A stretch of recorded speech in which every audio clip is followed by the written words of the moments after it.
Pathology at Aryavrat Hospital, Meerut. First of all, happy Independence Day to all, and I welcome you all in this workshop conference on EBUS and EUS. So I'll be speaking on the topic of cardiac imaging by endoscopic ultrasound, EUS and EBUS. So why are we discussing this topic? Heart is a very important structure of the mediastinum and it occupies almost whole of the middle mediastinum. So whenever we do the mediastinal examination, we come across various pulsatile structures. These are cardiac chambers, various blood vessels. So it becomes essential to have a basic understanding of these structures while examining the mediastinum. Secondly, it helps in the identification of the relationship with the various mediastinal pathologies, like the identification of the various lymph node station. And if there is a local mass lesion or a malignancy, then invasion into a pericardium or the fat planes of the great vessels will automatically change the staging of the disease. Thirdly, it helps in the detection of the associated cardiac disease and complication. Like in this picture, you can see there is a space occupying lesion in the left atrium. And when we did the EBUS examination of this patient, this lesion was continuing into the left pulmonary vein. And this was a thrombus. There is another picture, you can see this, there is a pericardial mass along with the pericardial effusion. And we can also detect the cardiac tumors like myxomas. Finally, it also helps in the doing therapeutic intervention. Like in this video, you can see a thrombolytic agent was directly inserted into the pulmonary artery thrombus. Now, the examination of the heart can be done by identifying the various cardiac chambers like left atrium, left ventricle with its outflow tract, right atrium, right ventricular and its outflow tract, and the identification of the cardiac valve. So whenever we do the endoscopy examination, it is the anatomy in the sagittal view that is more important, whether we are doing it with through the esophagus or through the tracheobronchial tree, and different structures that can be visualized by placing our scope at different levels. So we have to know at what level what structures are visible.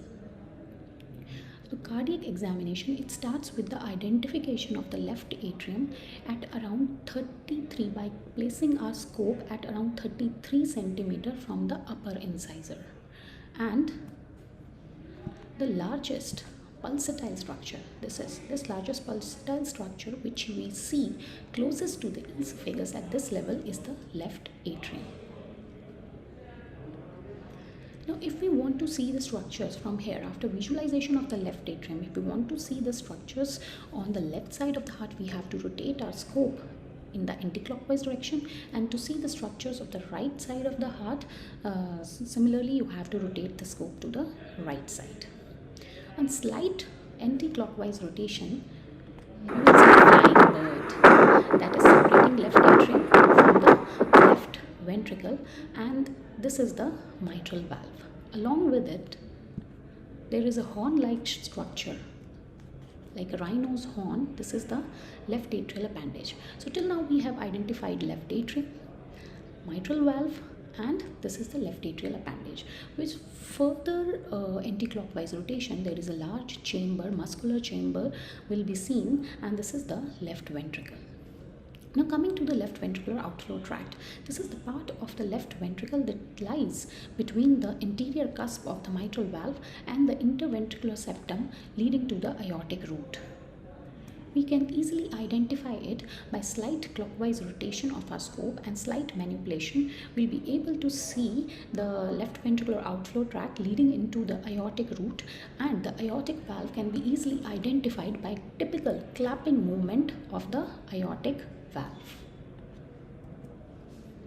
Now the aortic root, while we follow the aortic root, it lies at the base of the left ventricle posterior to the right ventricular outflow tract. So this is the right ventricular outflow tract in this picture, and we'll be able to identify it more clearly while doing the live demonstration. And this aortic valve has 3 semilunar cusps, and there are 3 sinuses. These are known as the sinuses of Valsalva.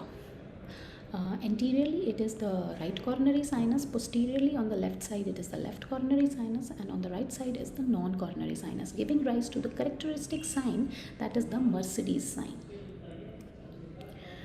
Now when we follow this aortic route, we will be able to identify the ascending aorta that passes upward, forward and to the right to continue as an arch. But it is most of the time it is difficult to see the continuation of ascending aorta to the arch of aorta because of the interference by the tracheal shadow. Now, how to identify the inter-atrial septum? Now, after the visualization of the left atrium, the most echogenic structure, as you can see here, this is the most echogenic flappy structure that separates the left atrium from the aortic valve in the upper part and the left atrium from the right atrium in the lower part is the inter-atrial septum. After the identification of the inter-atrial septum, with a slight clockwise rotation, you will be able to see a large quadrangular bag-like structure that is the right atrium. And the two vessels, that is the SVC and the IVC, are draining into it. And if we push our scope slightly inside, then we will be able to see the eustachian valve in the IVC. Now, coming to the identification of the right ventricular outflow tract, slight clockwise rotation and the manipulation of our scope, you will be able to see the right ventricle and tricuspid valve, and this is the a pulmonary trunk, and we'll be able to appreciate the pulmonary valve also leading to the pulmonary artery. Now, we have already discussed few typical characteristic signs that helps in the identification of the cardiac structures. There are few more, like one is the cross trunk sign. This sign helps in the identification of the great vessels. Like whenever the one that, like here in this picture, we can see that the aortic root can be seen in the cross section short axis, then pulmonary artery will be seen in the long axis. Similarly, if we follow the aorta and the long axis, then the pulmonary artery will be seen in the short axis. Another sign is the embryo sign. This is because of the embryo-like appearance of the division of the right pulmonary artery. When it gives a branch, its upper branch, that is the truncus anterior, it looks like an embryo, and this also helps in the identification of the division. Now, till now we have discussed the identification of the cardiac chamber by the EBUS. Now, coming to the EBUS.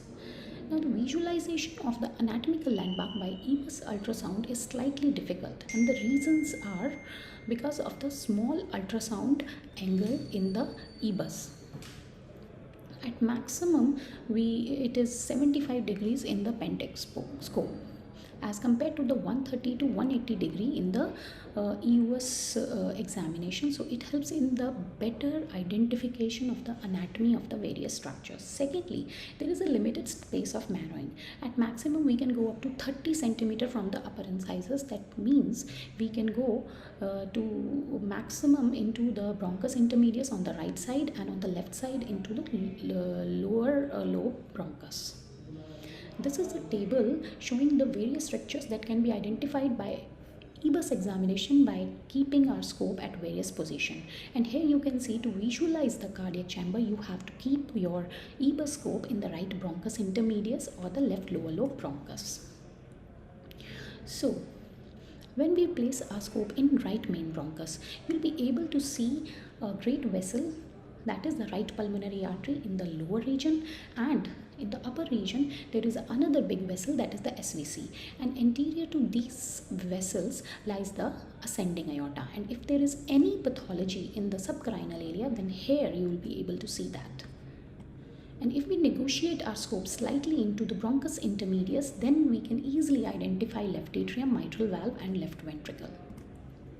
Now, coming to the when we keep our scope in the left main bronchus. So the artery which we visualize anteriorly is the left pulmonary artery, and if we rotate our scope to the left side, or we can say in the anti-clockwise direction, then the descending aorta along with the vertebrae can be seen. Further negotiating the scope into the left main bronchus, you will be able to see by tilting your scope in the clockwise direction, you will be able to see almost all the chambers of the heart. This is the left atrium, mitral valve, left ventricle, ascending aortic root, and this is the right ventricle. So you can see the visualization of the structure really requires an expertise in while doing the examination with the EBUS. So in conclusion, we can say that cardiac imaging is the essential component of the mediastinal endoscopic ultrasound, and it requires the basic understanding of the anatomy, proper training and experience to correctly identify all the cardiac structures. Thank you so much. Good morning to all. I'm Dr. Diksha Tyagi. I'm working as a consultant pulmonology at Aryavrat Hospital.